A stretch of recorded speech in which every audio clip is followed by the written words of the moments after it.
Found the right words to say, brighten up my dark skies like day.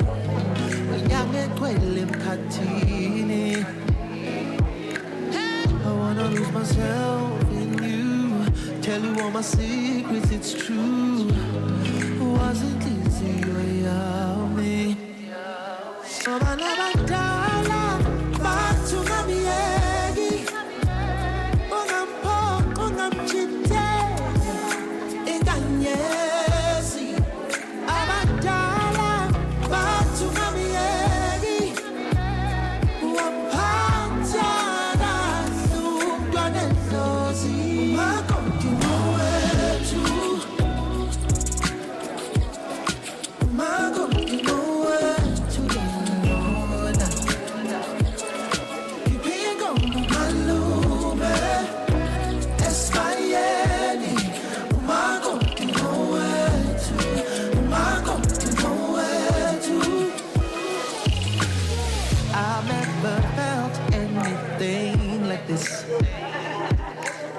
not lying when I tell you you're my peace.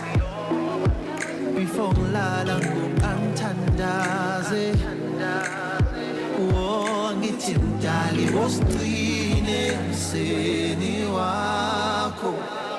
Uze kube kuna phakade, mina ngohlala ngithanda njalo, oh njalo, njalo. Oh, kuze kube khona phakade, mina ngohlala ngakho njalo, njalo. Mawethu, umakoti, umakoti mawethu.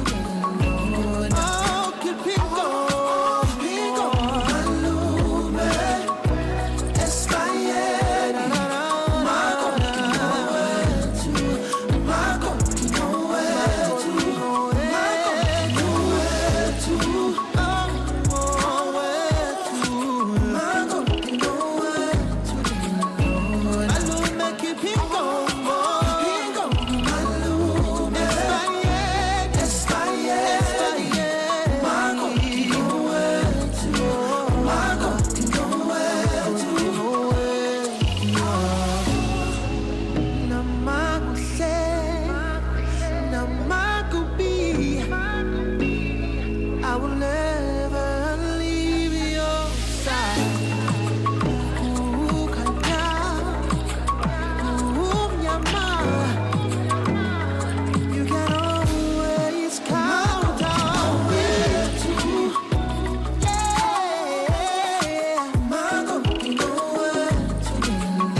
mhlawumbe siyazalana.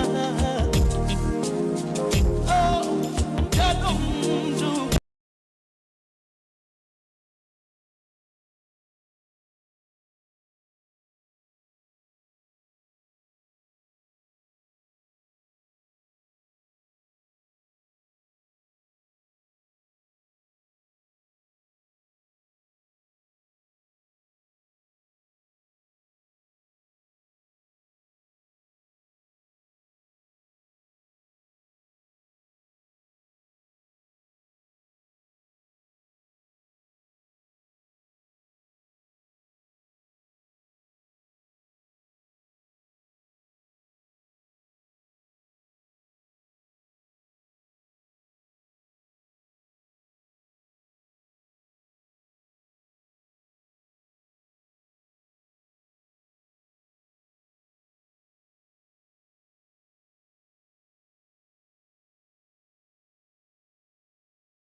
Your child, you probably go to the university and kill someone, eh? Hopefully not. But I think what all these tell us, not only us here, but all of us as a country, is that we have problems in our institutions. And the question that I suppose we should be asking ourselves, and I hope that if we forget all the speeches that will be delivered, someone owes us a lunch for allowing the phone to ring. But if we are to forget all that will be said here in the next couple of hours, I would want us to take the message that says we all have a responsibility. In some small measures, you don't have to be a CEO or an executive director or a vice chancellor or some very senior. Yay! Thank you. But what it does tell us is that all of us in our respective areas have a responsibility. You might look at yourself and say, I'm just a small fry small fish in a big pond. But the reality is that all of us have a responsibility. I thought I should share these views because when we talk technology and the unit that we're going to launch today, in some small measures, maybe in other areas, in a bigger way, it has a big role to play in that school. He was raving about it, Proteman, how important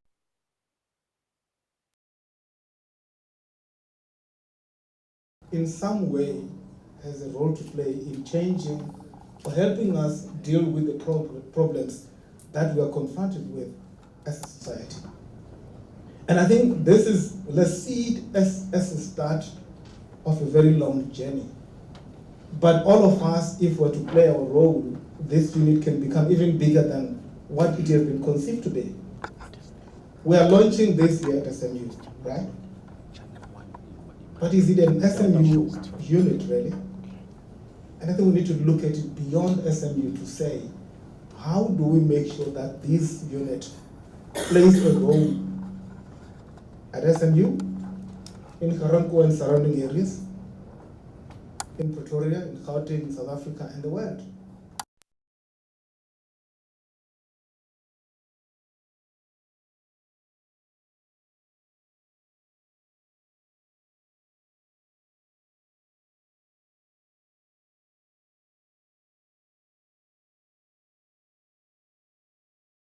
Significantly contributes towards job creation, towards alleviating some of the problems that we're confronted with as a society. With that said, colleagues, because I thought I should stop here before I start preaching, I'm going to ask our Acting Vice Chancellor, Professor Patrick Demara, to talk to us. You know, when you get to your house and the head of the household doesn't say anything, you wonder, should I take off the jacket? Am I sitting at the right place? You know, those kinds of questions really crop up. So he's going to hopefully make us feel welcome and feel at home. Prof. Demara.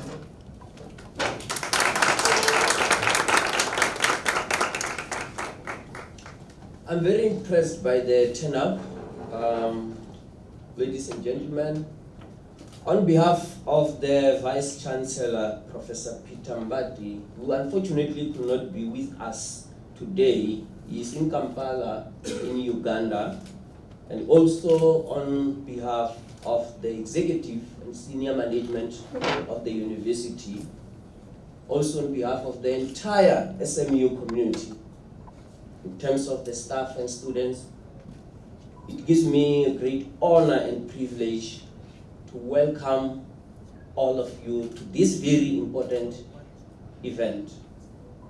It will be a remiss of me if I do not acknowledge the presence of the Director of Research and Innovation, Professor Mapaseka Sahiri.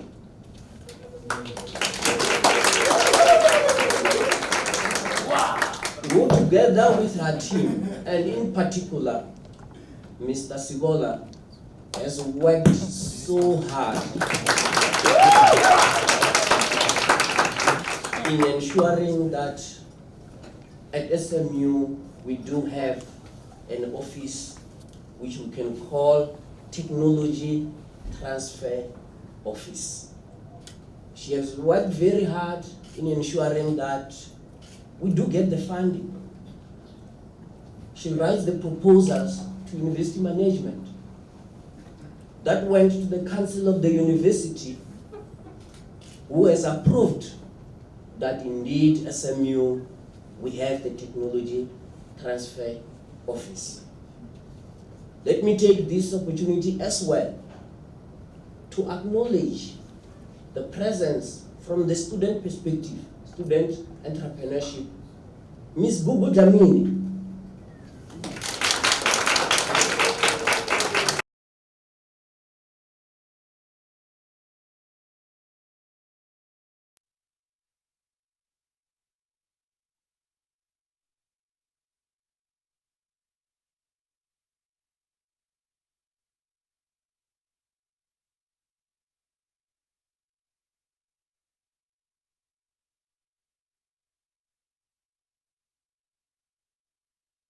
To acknowledge and welcome special guests in our midst. In particular, the head of NIPMO. NIPMO is the National Intellectual Property Management Office, Ms. Jane Chasley. We are honored by your presence. I would also like to acknowledge from TIA, Technology Innovation Agency, the presence of Mr. Vis Kosan.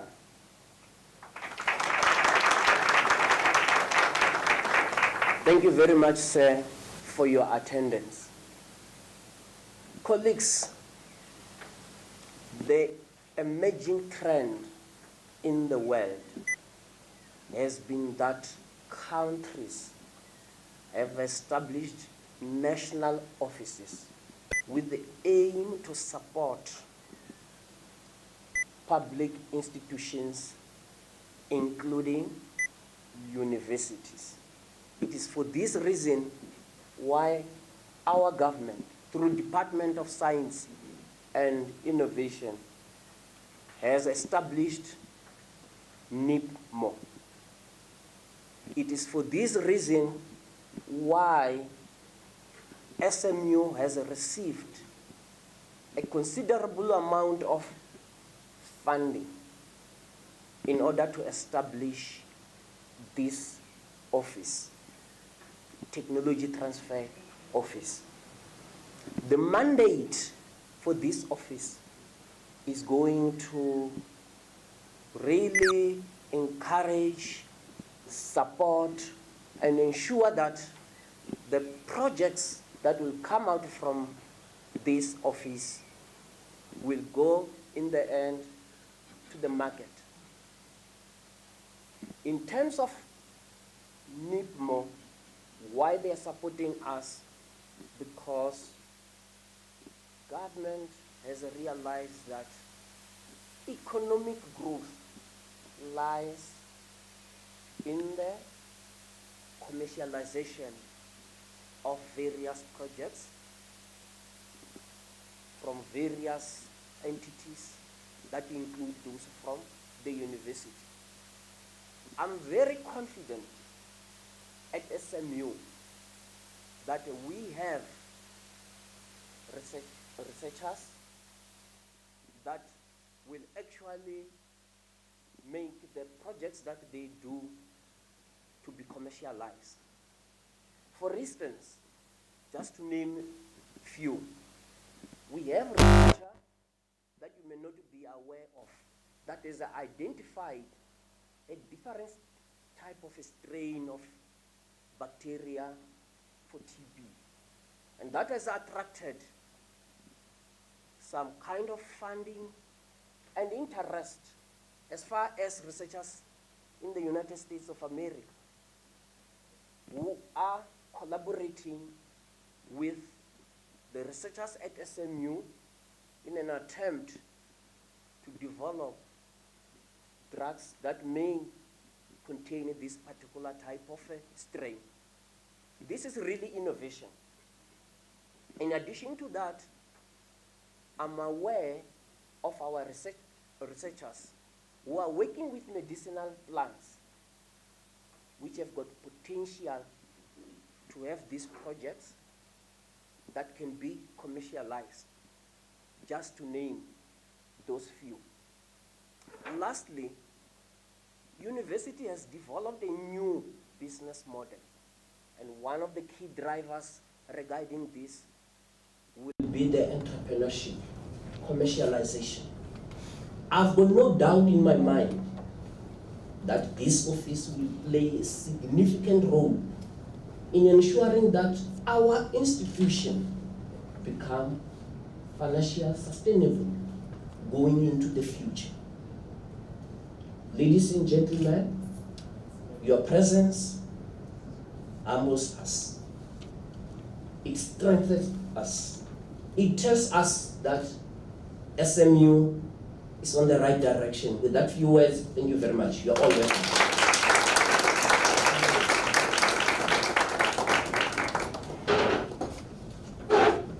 Thank you very much, Prof. Deman. You know, when someone makes a good speech and you want to say, I know him. And I'm not lying, I know him. It's my former classmate. Studied together? Yes, we did. I've just declared interest. Thank you very much, Prof. Demana, for making us feel welcome to this session. And I think it was for setting the tone, hopefully for the discussions that will ensue. If you look at the program, it says that we're going to introduce the guests. I looked at the guest list. It's very long. And if I start to read through this guest list, we'll be here for the next hour. So I'm not going to do that. But suffice to say, I want to just acknowledge the different groups represented here. We have colleagues from SMU. Can we see you by raise of hand? Just hands. Please make sure that our guests feel welcome. Is it okay? You are from SMU.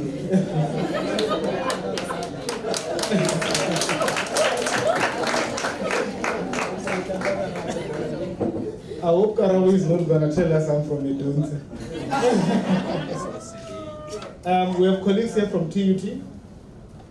Anybody from TUT? UP? UNISA? TIA, NIPMO. Did I miss anyone? Anyone who was not mentioned? So you're all welcome. Colleagues from marketing. Colleagues from the Department of Communications and Marketing. That's what I'm told I should do. And alumni, our alumni. All right. I think one of the things that's quite heartening when you look at the representation from on the guest list is just how diverse the group is. And it bodes well for what we're here for. You can imagine you've got colleagues from TIA, from NIPMO, from UNISA, from TUT, UP, saying we've got something that we can leverage on, share the experiences, share ideas, and when we do that, we can only be better as institutions and as a country. I know we compete in some instances, isn't it, as institutions, but it's okay. But when there's a need for us to come together like this, we do come together and share ideas and support each other. So you're really most welcome, and I hope that you will feel at home. I also didn't want to go through the names because Mr. Sibula told me that there will be lunch after this. So you will have time to engage and exchange numbers and further explore the discussion points as we share lunch after this event. So now I'm going to move relatively quicker. We're going to have someone who's going to talk about the IPR Act. So I don't know about you, but for me, when people start to talk about the laws and all these things, you think of technicalities and difficult stuff. But I'm sure she's going to do a good job of simplifying it for us. Her name, I hope I'm not going to butcher your name, Jitane Chasley. Thank you. She's the head of NIPMO. She's a registered patent attorney. She's a mother of two.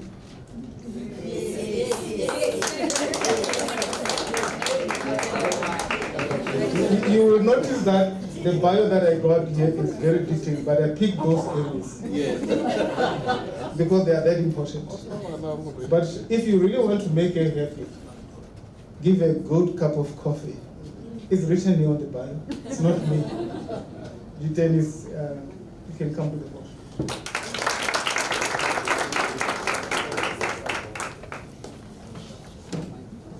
Program Director Neti Tomboni. I hope I didn't butcher yours today.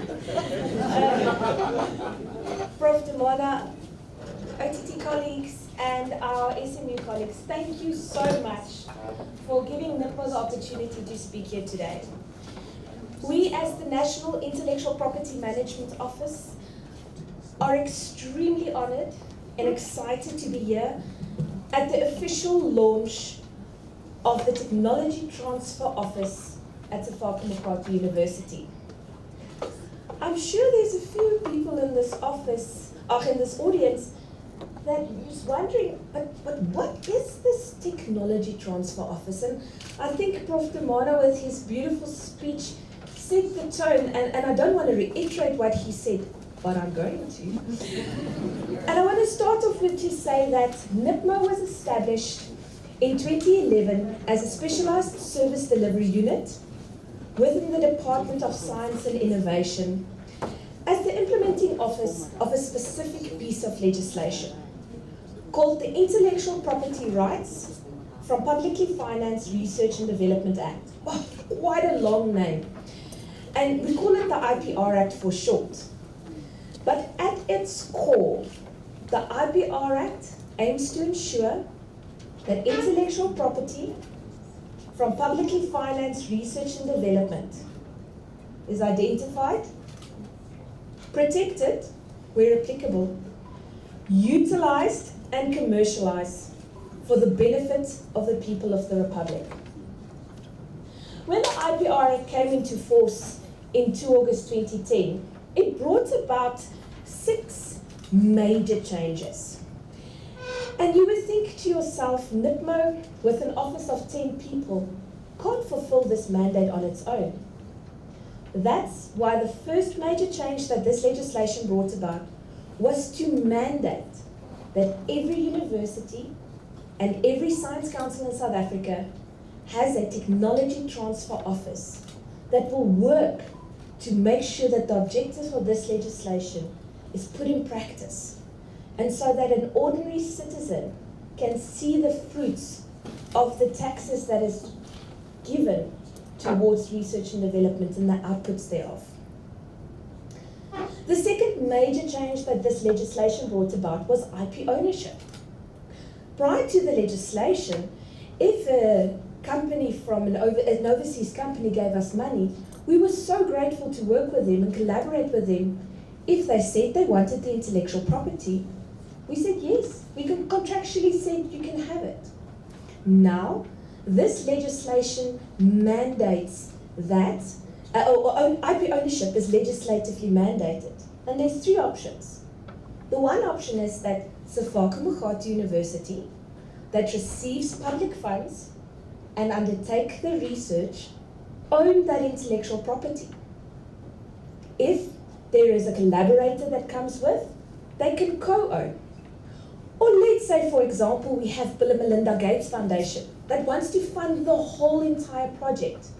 Then the provisions of the IPR Act does not apply, because my tax money and your tax money didn't go into that specific project. We call it a full cost project.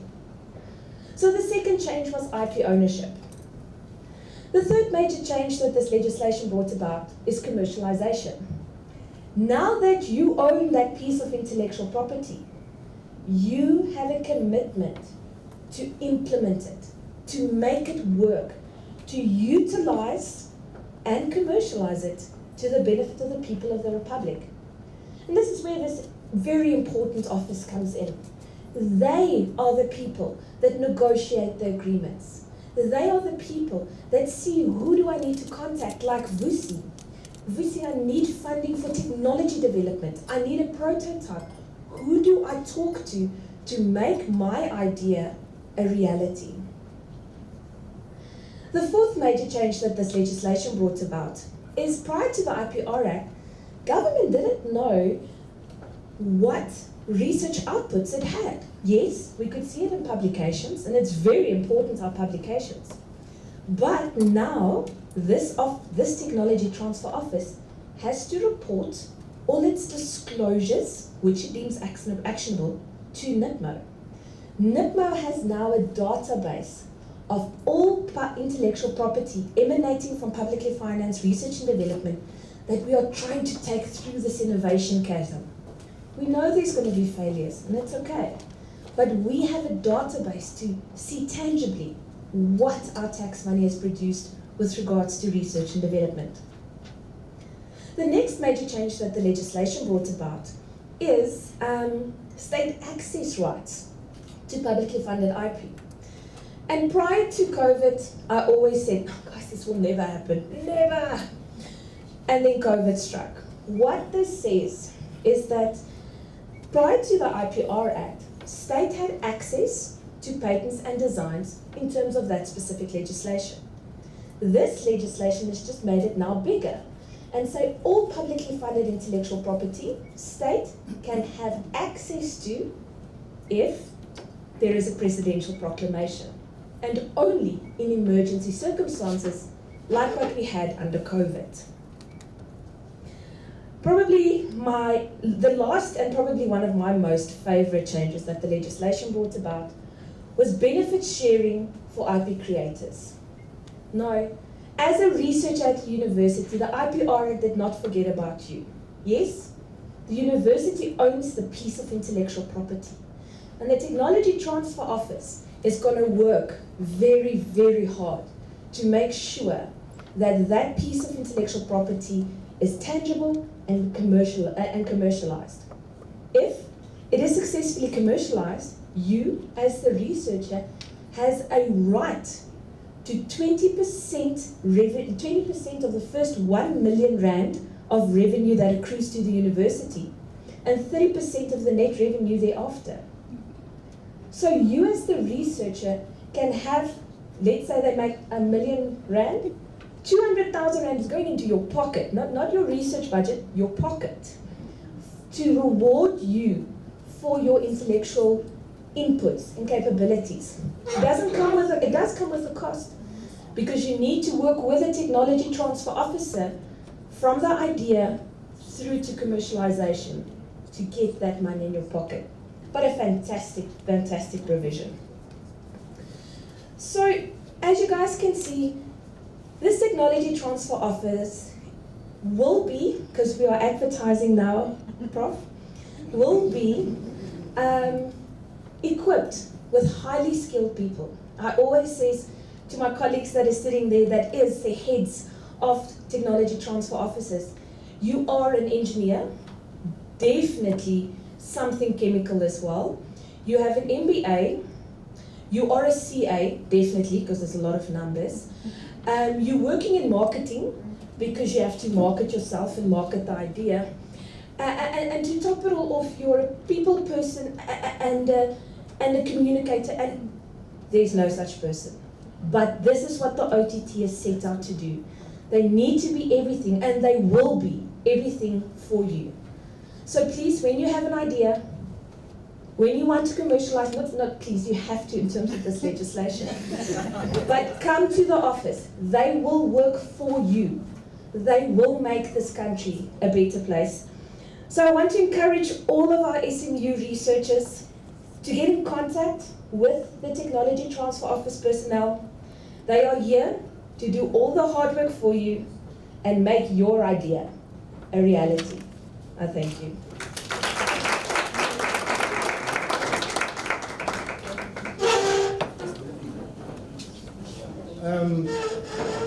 Prof. Demane is going to do something quickly, but I just want to, in case we missed it, there are three things that, as they're doing the thing on the side, that I thought I should highlight. She said, in your initiative, you're gonna fail. Eh? So what? In my language, we say, "Mutu awa half winner." So if you fall, you stay on the ground. Dust yourself off and get on with it. But she also said that, and I think this is what researchers are not going to forget, commercialization of your research. The initial 20% and thereafter 30%. Did you get that? Yeah. I knew it. but most importantly, she said, come to us. We will hold your hand. And I think that's an invitation that we need to take very seriously, because it's something that they're saying is our job. We are not doing you a favor. It's what we have been set up to do. So let's really take it up that way. And whilst Professor Siheri is preparing herself to come and talk to us about the establishment of this unit, I want to just share with you a brief story around commercialization of research.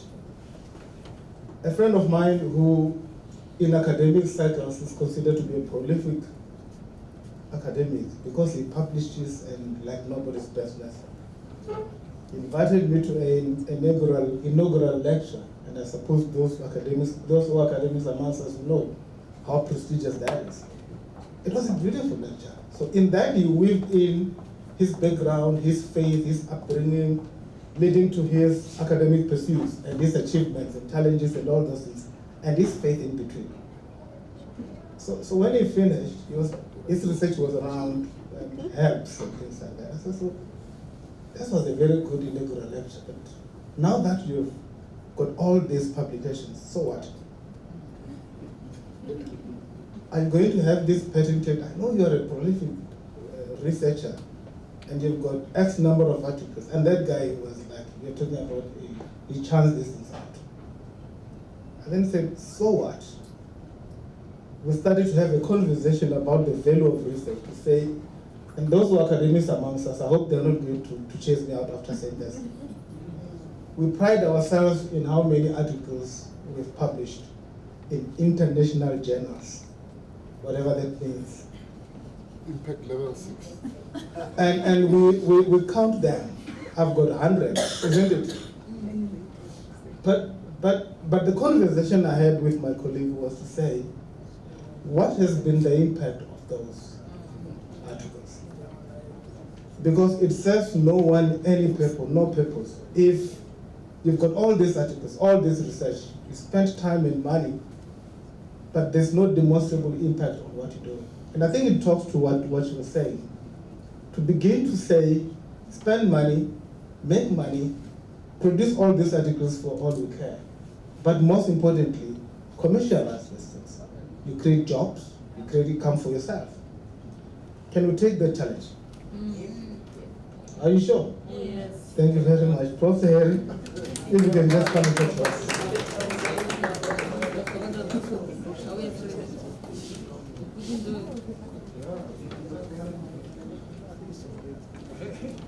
Yeah.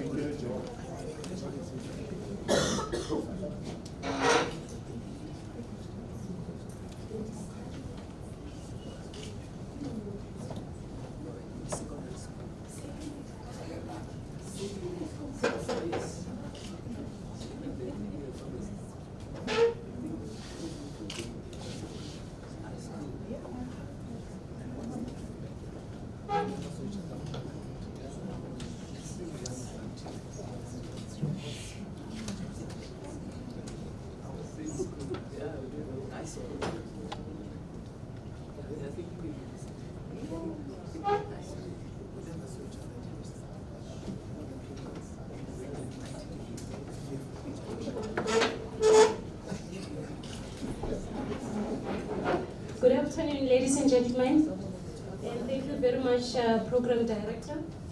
My name is Makgatho, the Director for Research and Innovation. I'll be talking about the research and innovation and the launch of Technology Transfer Office. So I've got a presentation. This is the outline of my presentation.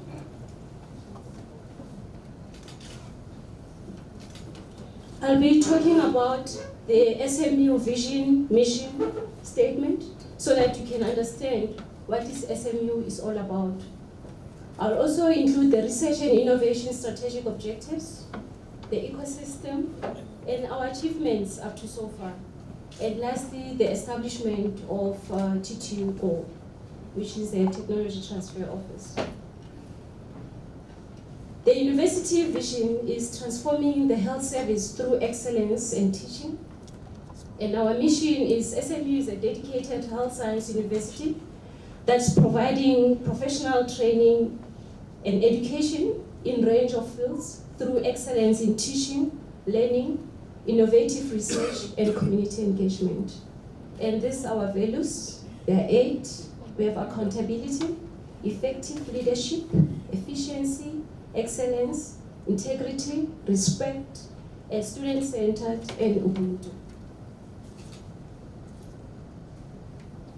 When it comes to our strategic plan for research and innovation, it's guided by the National Development Program.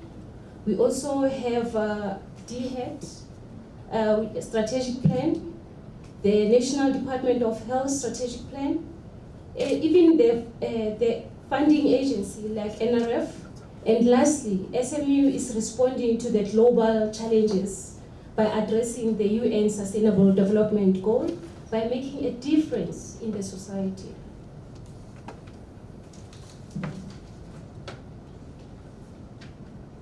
And our objectives for research and innovation is aimed towards improving research productivity, innovation, postgraduate student experience, and to increase the recognition of our translation research and innovation in driving economy and social impact. So these are our objectives: to improve research output and impact, to increase postgraduate student scholarly engagement, to increase research collaboration and partnership, increase research capacity, and lastly, to establish technology transfer and increase commercialization and entrepreneurship. I will also talk about our key performance indicators, but I'm not going to speak about all of them, but the one that are related to the launch today. Number 1 is establishment of Technology Transfer Office for IP identification and registration. We promote programs for research, innovation, and entrepreneurial training for students, staff, and community. And lastly, we forge and support the shared research infrastructure in the university. And this is our ecosystem, research and innovation ecosystem that address 9 key objectives. You can see number 1 here, there is people, which is university community, our student and staff. We also create the culture of innovation and entrepreneurship. We provide funding for activities of innovation and establishment of technology transfer office. We also have the Center for Entrepreneurial Rapid Incubator. We have Dr. Taurari here, who is heading the center. And when it comes to establishment of centers of excellence, we are currently establishing those centers and acquiring state-of-the-art infrastructure. We also create a platform for university industry partnership, and lastly, commercialize our IP. I also thought I should talk about our achievements, where we are today, since we started in 2014 SMU. From 2015, you can see that the postgraduate enrollment headcount is increasing. 2022, you see there, majority of our students are masters, followed by honors and PhDs. So we are currently doing well as an university. When it comes to the uptrends in publication and output, it's very clear there. The blue line shows the number of papers that were published. 2021, the researchers, they did very well in this institution. We published 553 papers, compared to 2022, where we published 282. You can also see the publication units that are growing, and journals that we publish in international journals. When it comes to trend analysis and publication citation impact, this information was from the Web of Science. You can see in 2016, maybe if you can see at the bottom line, it shows the global baseline, the red line, followed by the pink, which is a South African baseline, and SMU is the blue line, that's solid line. You can see in 2016 we did very well, our citation impact, and in 2022. Thanks to the researchers.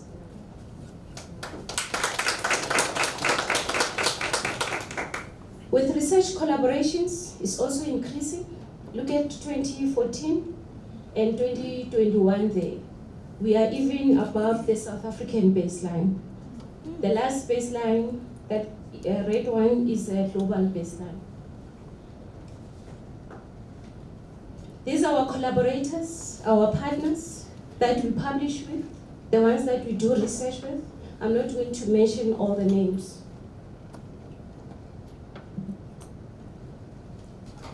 The establishment of Office of Technology Transfer, it comes at the right time. We believe that our research is at an upward trajectory. You have seen it.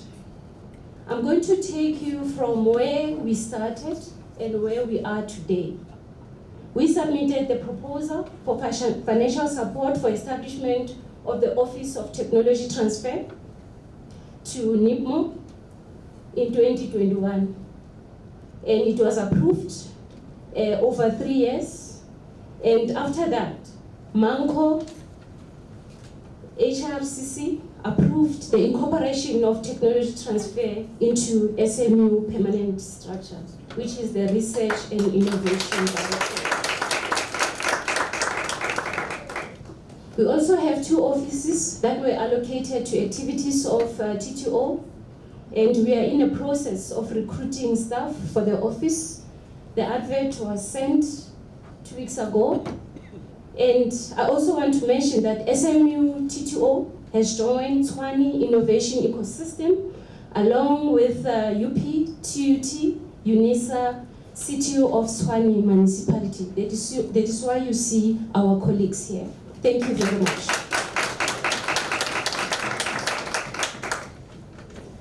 And this launch, it shows the celebration, the successful celebration of establishment of this TTO.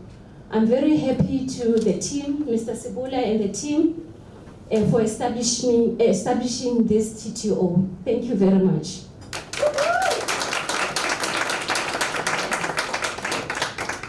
Lastly, I want to leave you with this slide. This is a research innovation commercialization model, especially to our researchers, that it starts with the idea, your concept, you do your research, you come up with the prototype.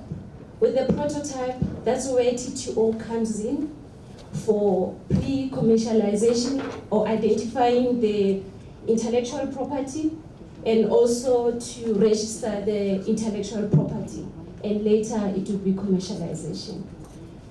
I'm glad that program director has mentioned that most of our researchers often we say I've published 100 papers, but we don't have a patent.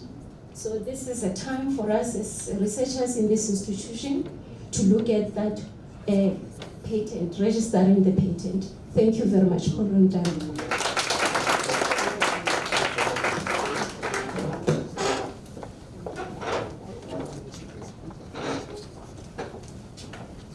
Thank you very much, Professor Eric.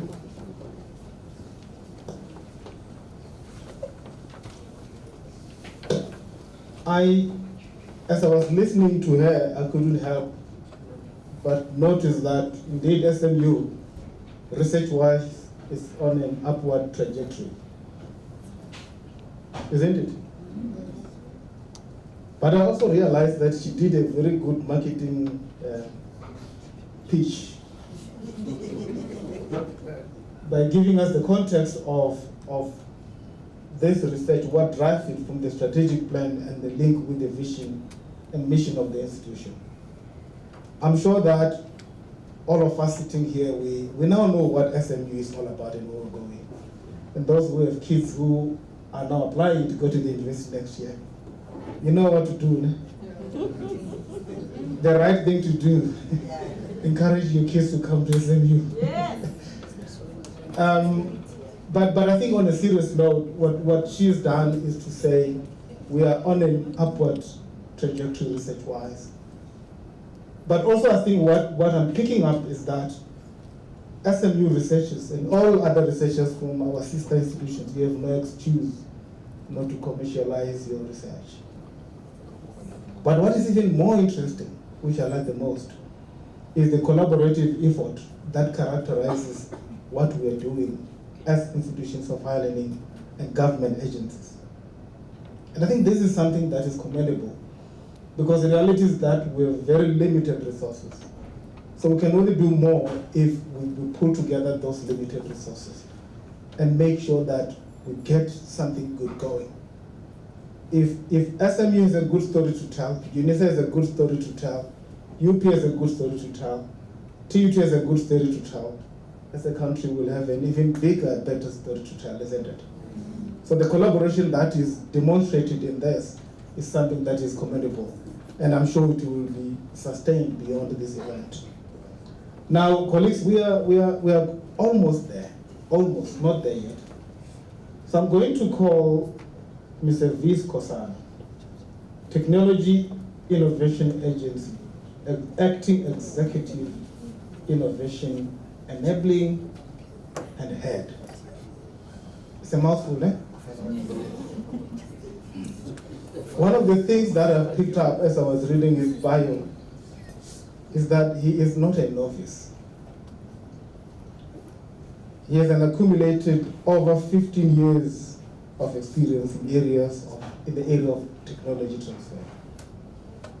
We are surrounded by greatness in this field.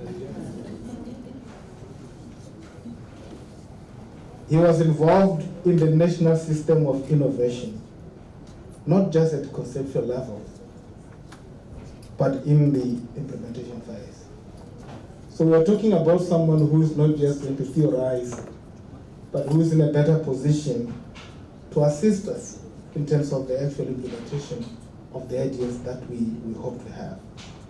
So without wasting any more time, I'm going to ask him to come and dazzle us and share with us ideas around this event. Mrs. Kosa.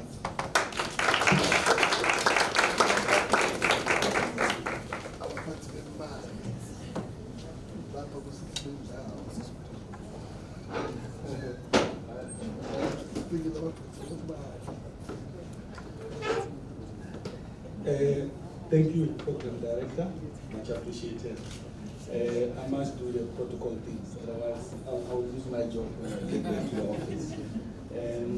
The researchers, we acknowledge the technology transfer community is your new friend. We should be swapping tables around. Prof. Demana, we're already feeling welcome. I feel at home. Yes, so much appreciated. Please send our sincere appreciation to Prof. Mbati in his absence. Because I already acknowledge that there's a good team here. On the slide, there was a 2021, and I'm checking, we are in 2022, and the office is already running. So for me, it needs to be acknowledged and appreciated. This tells us that there are champions in managing this relationship. That's why I don't want to miss out your office, Professor Berry, because we sometimes start relationships and we forget that they are made possible by human beings. Sometimes we sign this agreement and then we shelf it up. So we need to encourage, call it the food soldiers in getting the work done. We normally come here with suits and talk a lot and we forget to appreciate the people are doing Mr. Mane, thank you.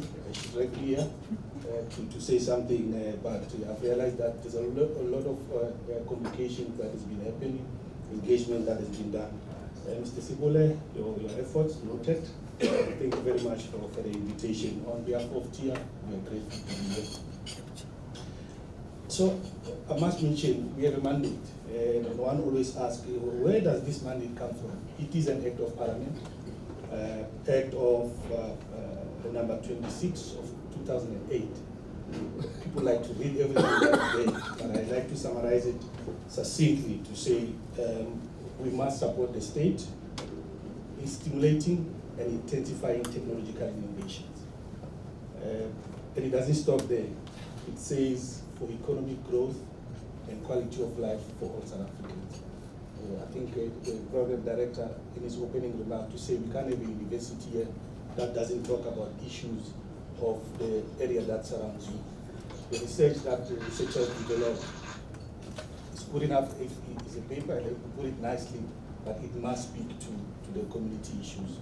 And hence, for all the efforts that you'll be doing, the funding that you'll be seeking, it must always have that element. I'm great we've been succinct around the sustainable development goals. So there is a hip book that we need to sing to all of us. So I'm grateful that there's that realization. But as TIA, how do we do this? So, of course, people know TIA for money.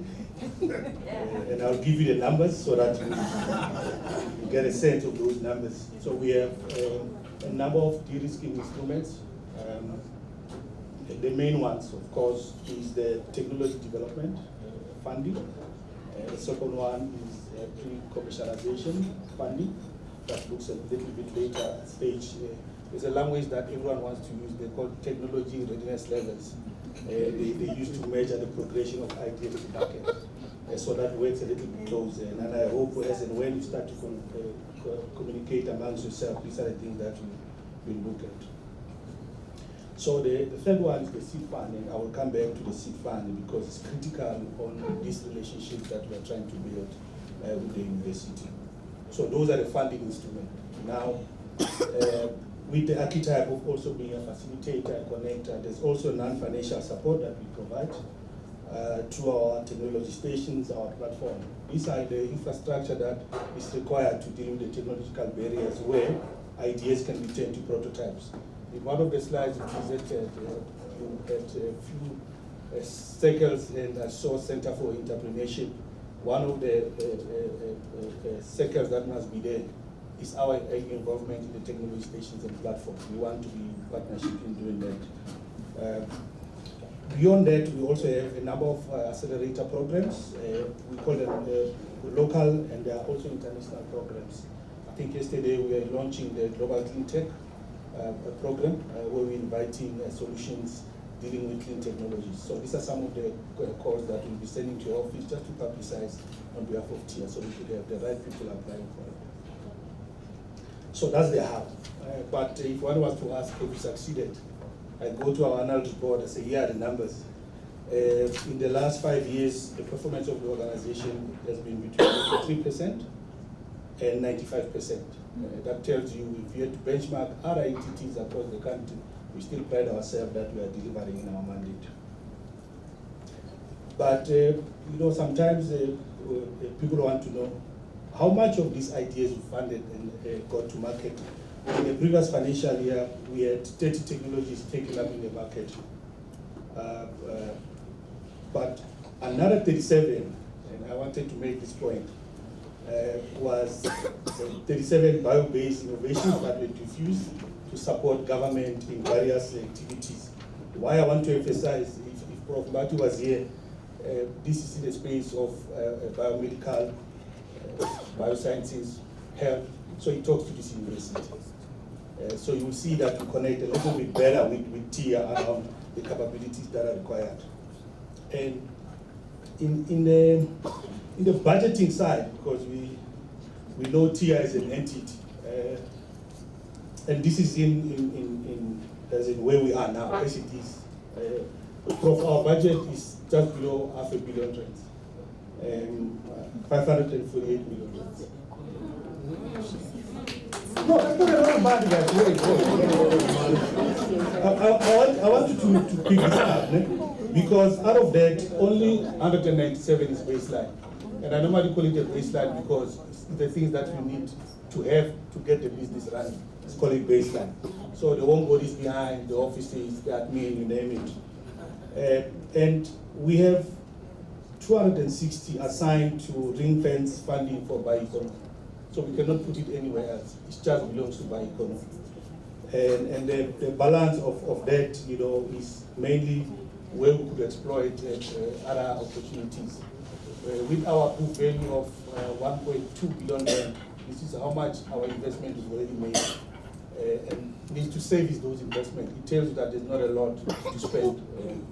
That's why we are campaigning a lot and making sure that we go and leverage additional funding with the funding the government. I know that we also need to leverage funds. 18 pointers that are there. There's one that connects to this issue around implementing a new business model and improving income stream. So you also have the same problem in the university.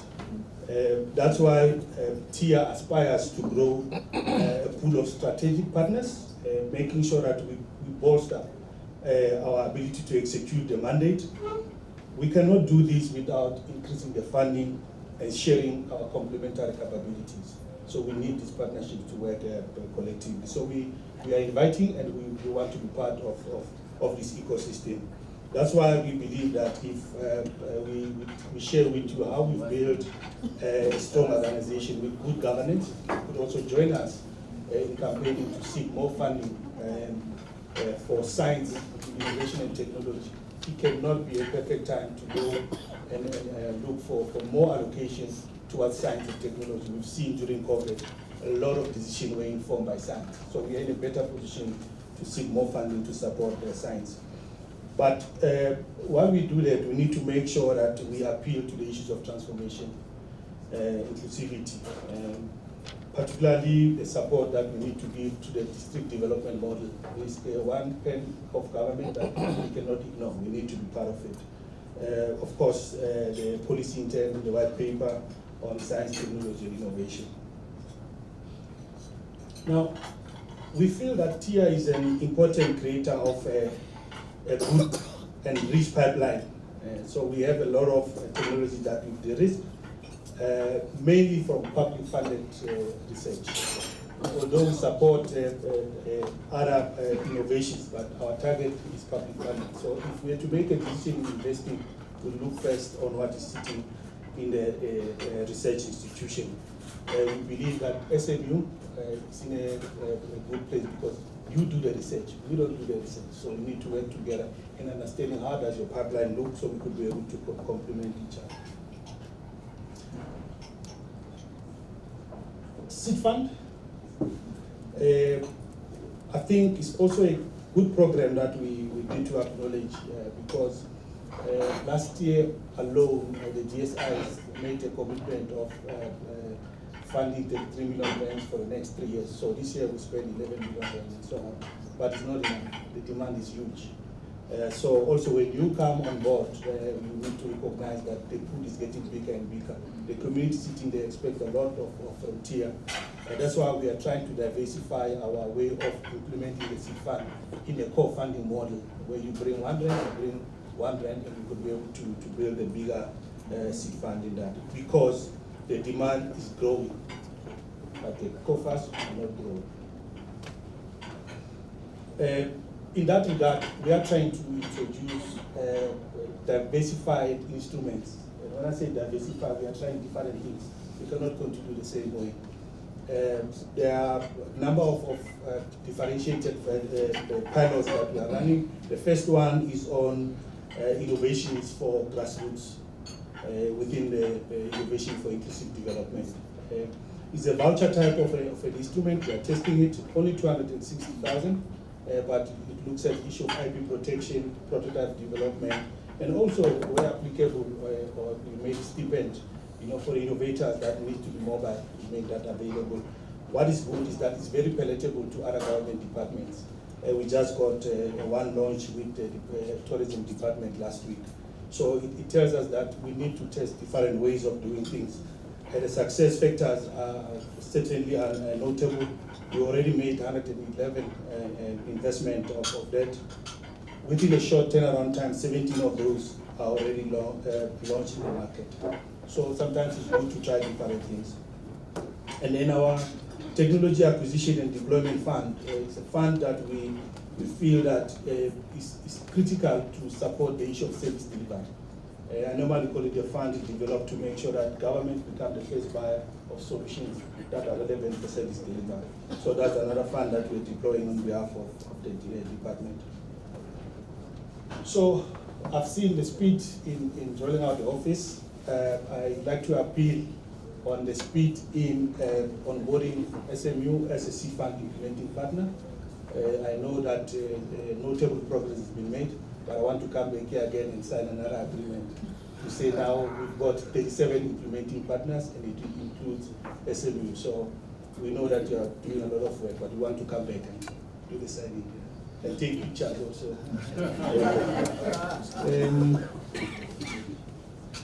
Prof, we have an initiative, we call it HEI engagement as part of the executive. So I'm also trying to sensitize for readiness. So we have the top 7 universities that we have chosen to engage with. So the entire executive will come to SMU, spend maybe a day or 2. You need to bring your researchers, you need to bring all your centers and initiatives. We need to start having a conversation on how we create an ecosystem amongst ourselves. It cannot happen by cell phone anymore, or virtually. The masks are off, so we'll come here. So I'm asking that you get and organize the team for what. For me, if it could be an action item for our VCT, that would be grateful. Yeah, once again, thank you very much for sending the invitation to this occasion. Congratulations on the completion of the office. You have our support. We are part of the family. Your success is our success. Thank you very much.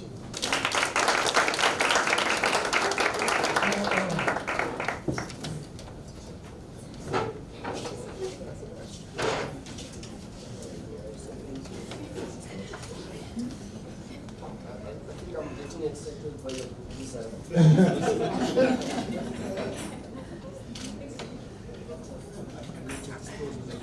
Yes.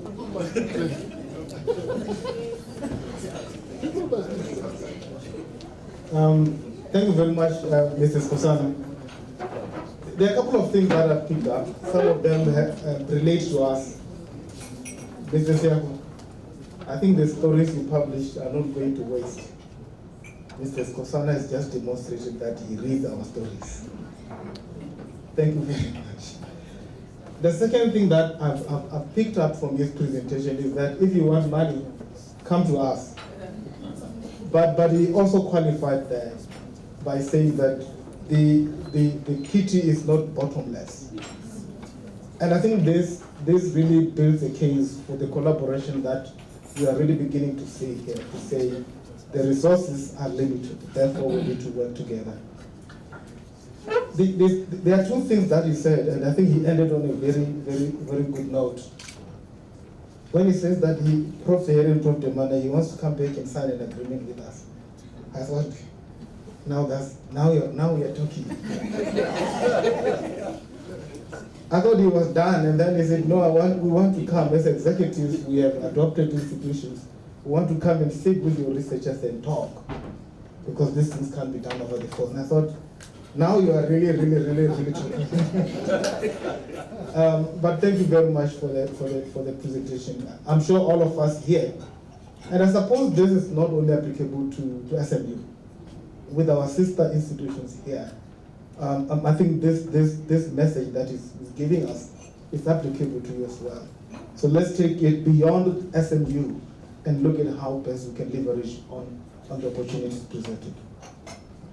The speaker who's going to talk to us is Ms. G. Dlamini. As she's coming to the stage, she's going to talk about SMU Student Entrepreneurship and Innovation Hub. When we say youth, who's youth? Who's young? We're not going to take the political definition of youth. You are youth as long as you are not over 85. That one is not. Guys, let's accept you are old and let the youngsters take over and do their own things. So she's going to talk to us about IP and youth, innovation for better future. Really, colleagues, if you look at it, those of us who are not young anymore, and I'm not going to try and say young at heart, those who are young, not young, who are old, we are old. You actually want to be we are partly responsible for the mess that our society finds itself in. Are we in a better position to provide solution to that mess? Maybe the solution is that we must step aside and allow the youngsters to do their things. But in my language we say, the young ones can only be strengthened by the old ones. Whilst we step aside, we don't just throw everything and say whatever. We step aside, give them a chance, but give them the support and create the environment that will be conducive for them to thrive. So I'm going to ask Ms. Dlamini to come and just share a few ideas around IP and youth for a better future.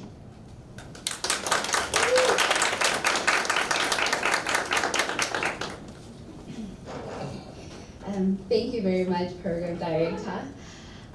Observing all protocols, allow me to extend my greetings to our Vice Chancellor in absentia, Prof. Mbati, as well as our Acting Vice Chancellor, Prof. Dimanis, our directors, our esteemed guests, our researchers, and the community at large. When I received the news that the university was launching its very own technology transfer office, I was very excited. This is because universities are seen as primary and aspiring sources of new knowledge and technology. Or rather, allow me to paraphrase. Sefako Makgatho Health Science University is a primary and a rising source of new knowledge and technology. In the past 5 years, through the Student Entrepreneurship and Innovation Hub, we have seen the growing desire of students, the growing desire in our students to produce companies that meet the needs of the immediate community. The students, the staff populace that make up this community. So I encourage you to have a short conversation with any student that you find in this university, and you will pick up on what we picked up on, which is the creativity and passionate outlook students have when it comes to problem solving. Just to name a few, in 2020, we had a conversation with a young lady by the name of Konana Pabuzi, who made her own handmade mayonnaise and called it Handmade by Kona. With the little capital that she was able to raise, she put together her own formula, her own branding. She marketed her product to her immediate audience, and didn't end there, but also started the conversations with relevant retail stores to distribute her products.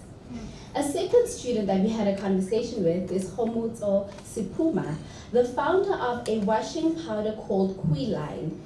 This student is a master student in chemistry who came together, put his own formula together, tested his proof of concept, packaged it, branded it, and then distributed it to us, the immediate community.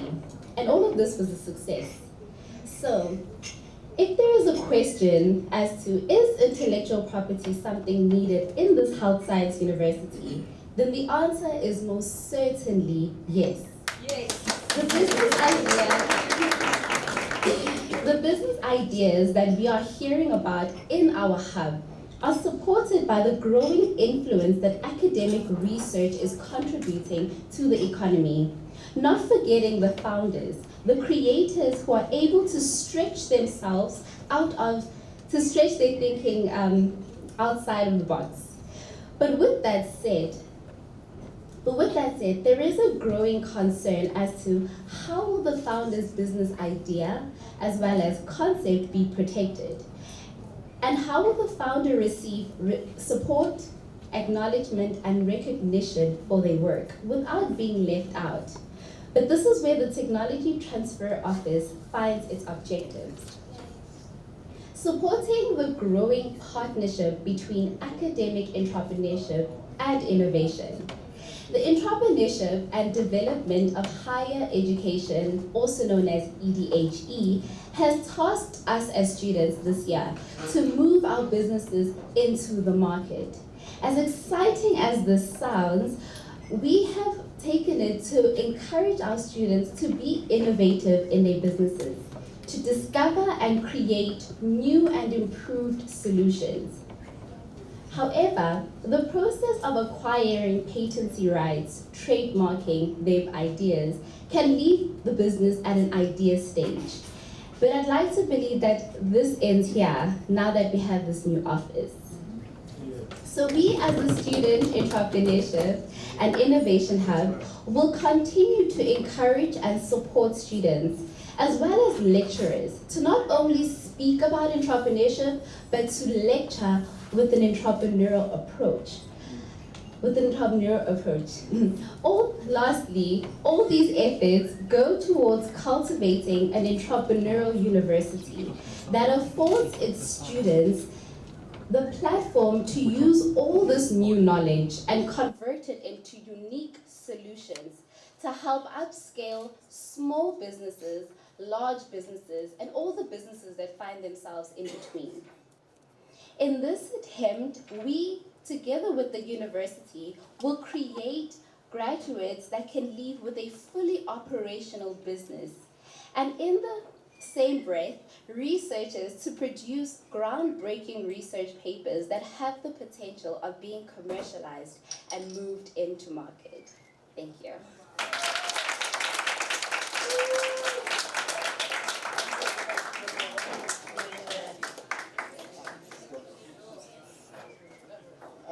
I think she left the podium too soon.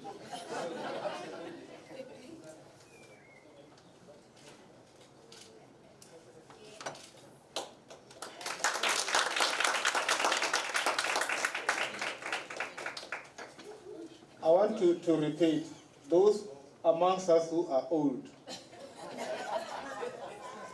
I'm sure after listening to Ms. Dlamini's presentation, you won't hesitate to leave office, right? Because the fear is always that if we leave, who's going to take over and make sure that this continues?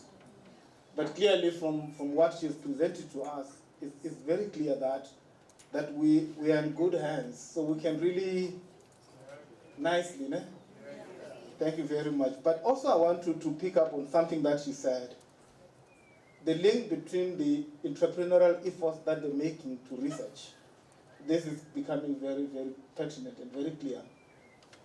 And I want to make the Prof. Demara and Prof. Harry, when we meet with Mrs. Kosana in that proposed forum, let's also include the students. Because these ideas that they're putting out here, ideas that can benefit from this conversation that we're going to have.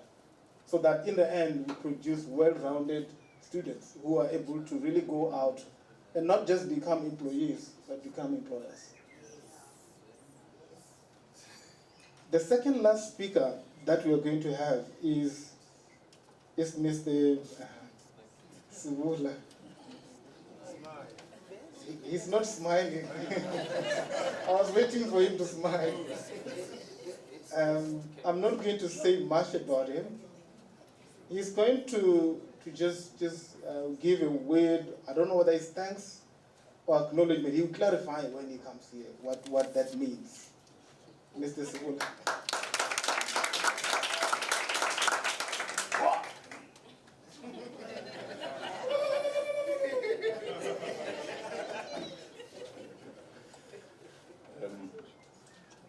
Thank you, Dr. Neshtomboni.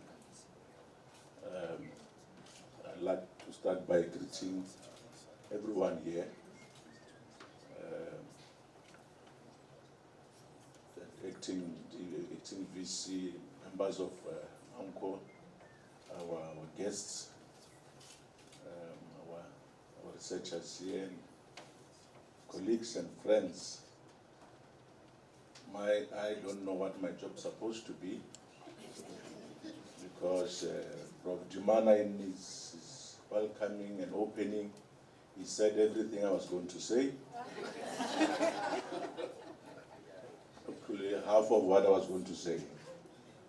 Then came Prof. Seheri. She finished the remainder of what I was going to say. It shouldn't have been a difficult thing to come and acknowledge your colleagues, because when you acknowledge people, you simply say, thank you for coming, thank you for making this happen. But it would not be a complete story if we don't single out specific colleagues who have made this possible. It was in July 2020 when what started like a casual inquiry at the Innovation Hub, at the office of NIPMO, where we wanted to find out what is NIPMO, what do they do? And we were welcomed by a gentleman who became our mentor and a friend of mine. I would like to call him to come here so that when I talk about him, people know who I'm talking to. Mr. Jas.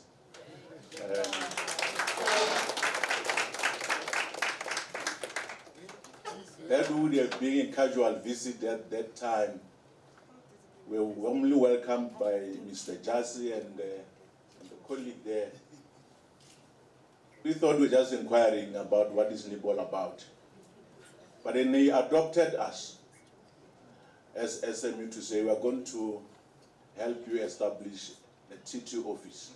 You know, when you are from a science background, when people talk about technology, you want to pretend you know what they're talking about. So we didn't know what was the transfer office, but we didn't let that out. We had to come in and ask amongst ourselves, because here is a gentleman who wants to adopt us as SMU to establish a technology transfer office. We thought it was just a public statement at the time. Colleagues, ladies and gentlemen, he did just as he promised. He held our hand from the time we wrote the proposal. He held our hand even when we were to decide on the structure of the office, and even helped us to benchmark. It didn't end there.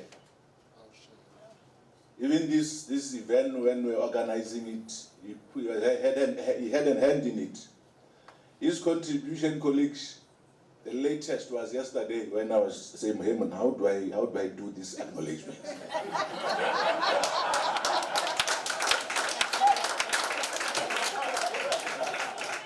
And they sent me an email saying, this is what you must say. So we're really grateful to Mr. Jassy. Thank you very much for the support, the guidance, and your patience with us. We are here today celebrating this because of your contribution. We dearly appreciate your support. Thank you very much.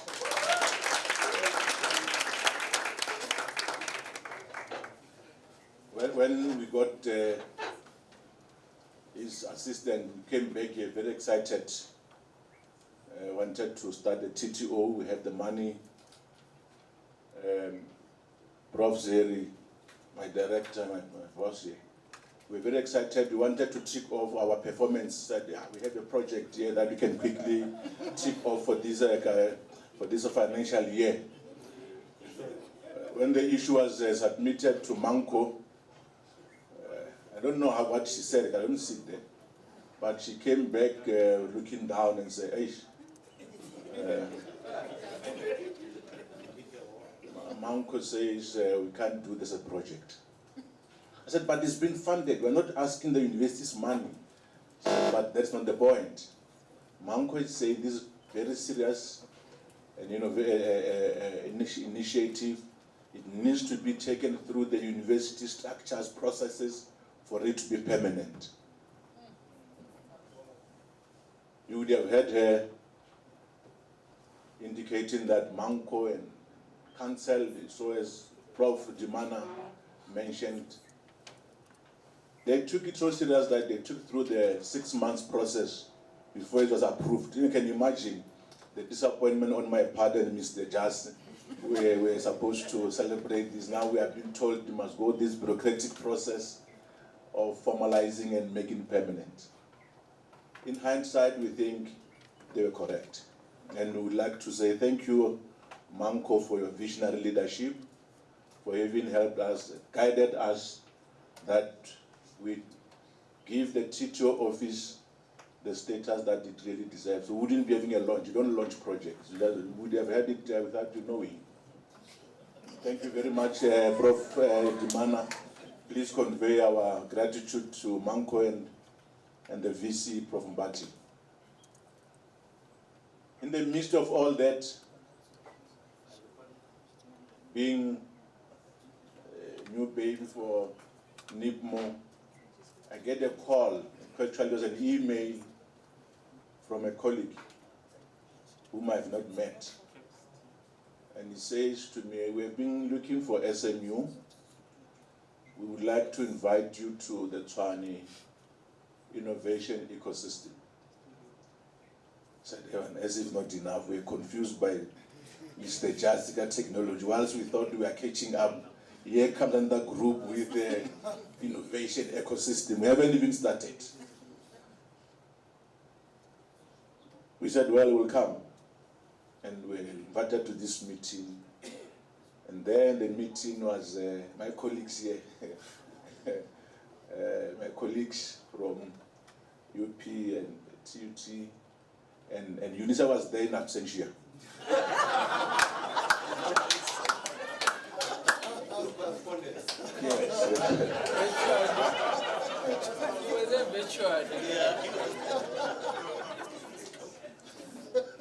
Now I'm sitting and these gentlemen are talking about things they know, because they've been having the TTO offices for a while. They've already registered some IPs.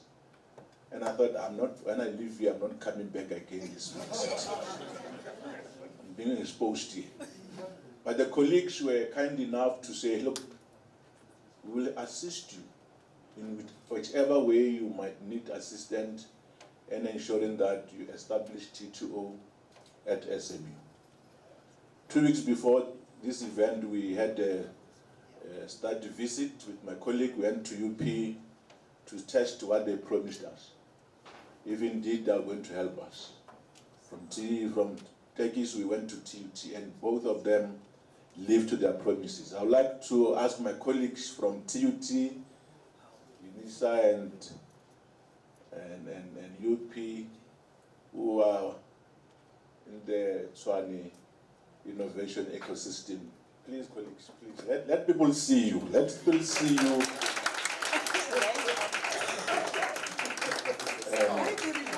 Let people see you.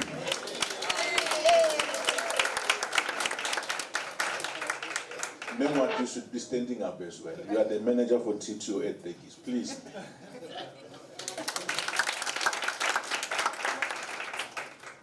But I must tell you, colleagues, that when we were at TUT, Dr. PD, the gentleman in the corner here, as he was taking us through how they went about and how they can assist us.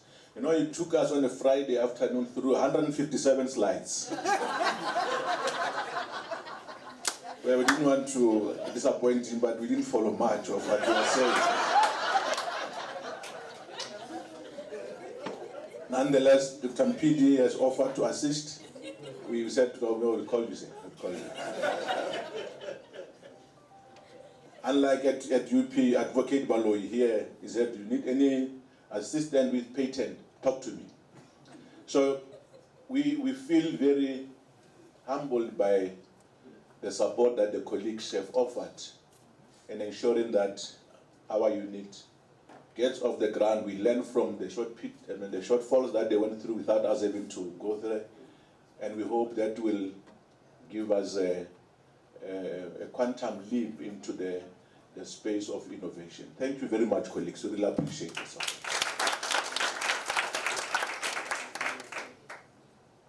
Well, eventually, as I said, the Manku Council approved establishment of TTO. There we are, excited. We are going to hire people and submitted HR. Oh, she has left. We wanted to employ people like in 3 weeks. It's now 6 months. It took 6 months. And again, in hindsight, we would have butchered the whole process had we not followed and listened to what our HR colleagues have said. Their input is ensuring that those that will be employed into the TTO space in SMU will be there for a very long time to come and strengthen the office and not be people who would have come more like some of you here for a part and leave, but would have come to stay. We appreciate your guidance, HR, in absentia. Same with our finance people. We wanted to pay people a lot of money. Profit demand, wanted to pay them a lot of money. And they said, no, we what rates and what call here. And again, we realized, had we gone ahead, Prof, we'd be sitting here not knowing how we're going to pay them within the next 3 years. So finance has assisted that every single thing that we're doing for the TT office, it's solid and it's sustainable. Colleagues, we appreciate the input. Never mind our renting and throwing out toys that we're doing. Now we know we're doing it for the good cause. We really appreciate it. Thank you very much, finance. Not all, she's gone. Yes. Thank you, colleagues. And when we're in the corridors talking to Prof. Mawela about TTO, they will also make what we did at NIPMO, pretend as if they understand, and we keep on talking and talking. It gave us encouragement that at least people here at home, they want TTO, they really think what we're doing is right. Colleagues, continue encouraging. It doesn't matter if it is not real. Just keep on encouraging us. Keeps us going. Thank you very much, colleagues. Our researchers who are here, who when we invited them and mentioned that will be about TTO, they really make time to come and attend, including my colleague, Dr. Hungwe from the Center for Entrepreneur Rapid Incubator, and the colleagues from CUTL who are now holding the fort in that space. Thank you very much for coming through. When we're preparing for this event, as I'm concluding, colleagues, in my acknowledgements, we went to marketing and said to them, we want to launch, before marketing, you know, Professor Lai, where to go when we have that innovative outcome from your research. And the same goes to you, Dr. Mudauzi. Dr. Mudauzi, the gentleman here next to the VC, is a leader of one of our labor movements here. He just got this doctorate. We congratulate you, sir. When you are in those meetings, which I always attend, and as you fortify us with Amandla and encouraging us to come up with innovative ways of dealing with management. Please, as and when you get those innovative solutions to deal with management, bring them to us, we'll patent them for you. So thank you for coming. When we went to marketing for organizing the event, Dr. Neshtomboni did what I was not expecting for a communicator and marketing person. He wanted this event really to be a success to a point that I was getting worried that he wants to hijack it from us. The passion with which he was talking about how things should be done, how we should go around and who should be invited. I even told Prof here, I said, Prof, we must be careful.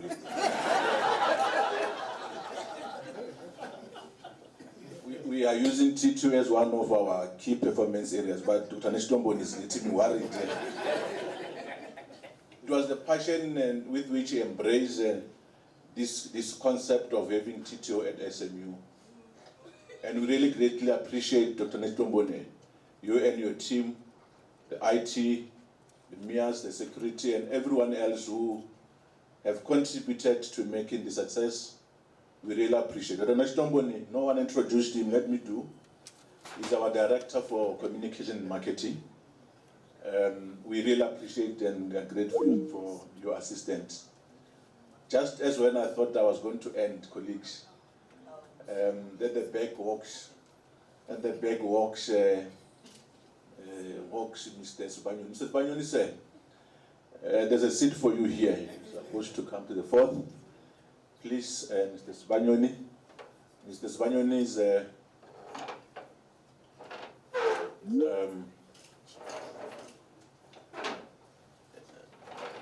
for people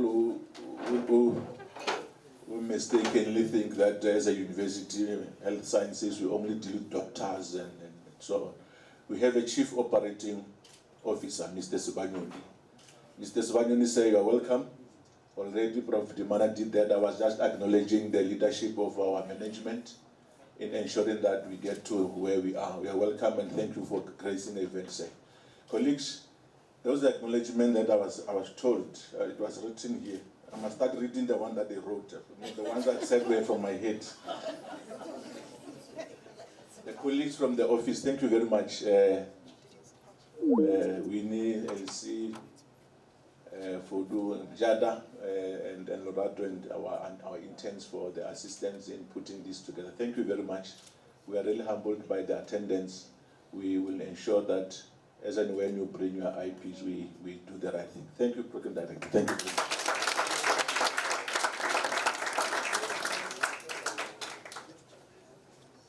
Thank you, Mrs. Bula. I'm told that the last speaker is going to join us virtually. Are we connected, Prof. Obi? Not yet. Let's see if technology transfer is actually, we're putting technology to the test here. But one thing that I picked up with Mr. Swula's presentation, I think next time we must have him there as the last speaker. Because he brought the curtains down. But thank you very much for that. Whilst we are trying to connect, are we connecting Professor Obi? Anything that you feel that if you don't say it, you won't sleep tonight? Or any idea that you want to share? There's nothing. Prof. Mawala says she is proudly SMU.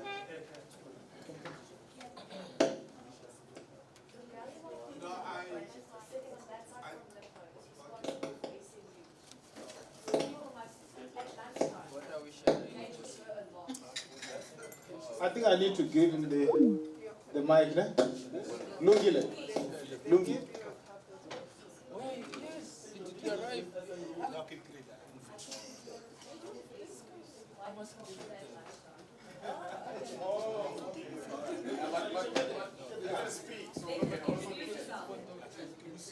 Thank you. You know, we would really like to thank the university management, the cabinet newly ordained manager for the TTO office, Professor Zeheri, for bringing this home. I just thought that I should also, in the presence of colleagues from NICMO, TIA, and Science and Technology, on behalf of the researchers, to voice that while we acknowledge and we accept this initiative with both hands, that it should also be acknowledged that it is going to be a serious contestation between pursuing publications and also pursuing IP registration for researchers. I would have liked that, if possible,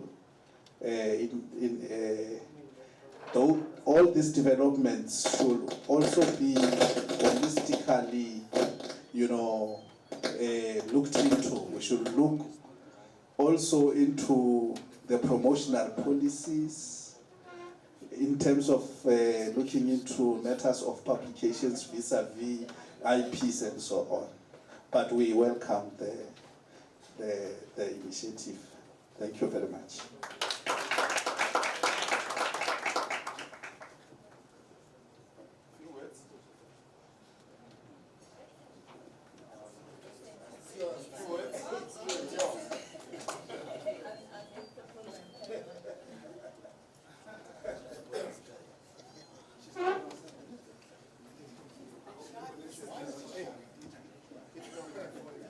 All right, we'll take one more and then we'll move towards closure if there's no comment.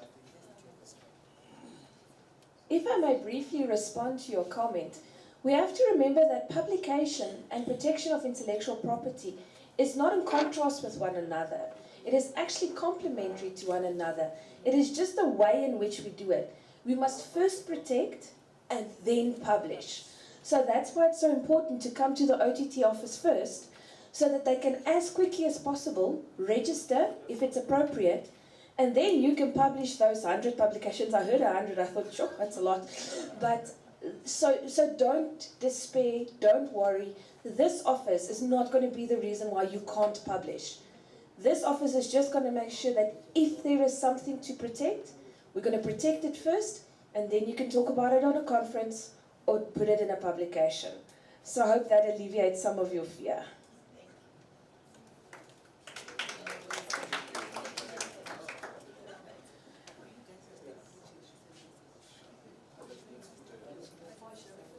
I thought there was another hand here. No? Going.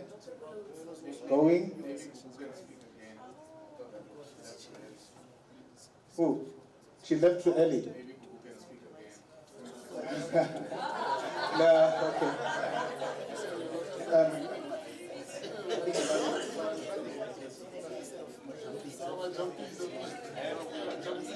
No, I think he said she left too early.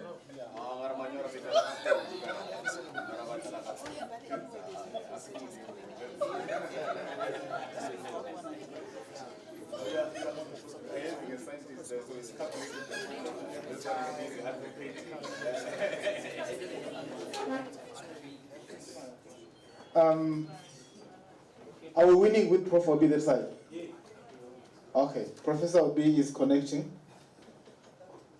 We have to make sure that technology doesn't fail us.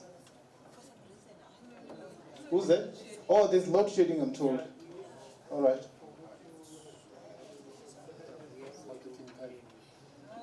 Hi, everybody. My name is Sefako again. I was invited here by a colleague. Having studied in a black university, I think we must really congratulate the university for this move and don't take it lightly. I think it must be, I studied in the north. We were one, but we separated. So congratulations. I think some universities take forever to do this. You have done it, as Vosse said, in a very short space of time. A year or so is quite commendable. And you have just entered into a very interesting world of intellectual property. The guys on this table, we've known each other for about 15 years now or so. And it's very interesting. You will see what you've been missing on. As long as you want to learn and to participate in this world, I mean, it's very interesting. I'm a biochemist by training. I did my PhD long ago, but I then joined these guys trying to be an attorney, and I failed when I left. As I found law very boring. But I'm still in the space of intellectual property. So welcome. You don't have to be an attorney to be in this field. You just to be a willing participant. So welcome, and we are very excited to have you.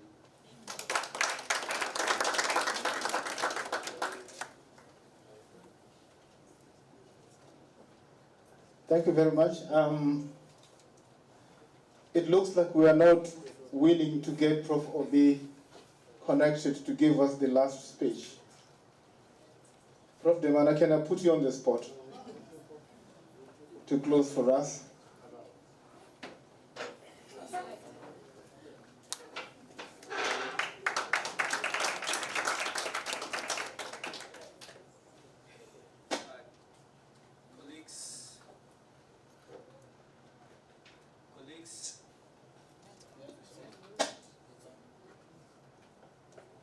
I would like to really thank everyone who has attended this event. Indeed, it is our honor to have all of you having joined us. We really acknowledge even the preparations that you have done. I'm talking about all the presenters, the speeches, and the support that you have all indicated that you will continue to assist us as we move forward. I know that the stomach now is telling us something, but the food is ready, I guess.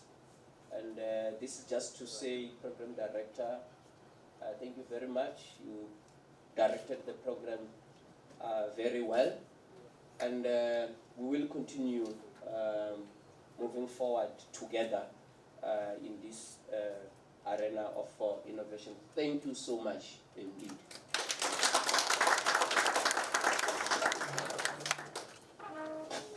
That's it. That's it. Lunch is served.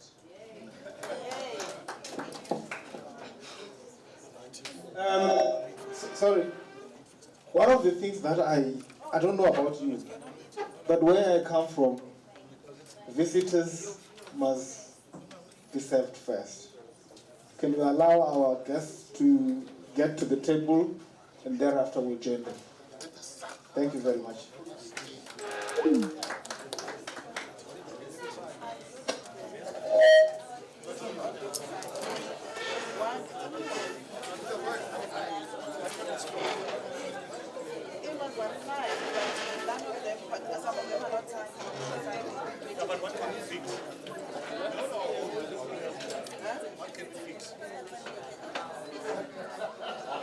I know you're saying there's only one that was easy to do, but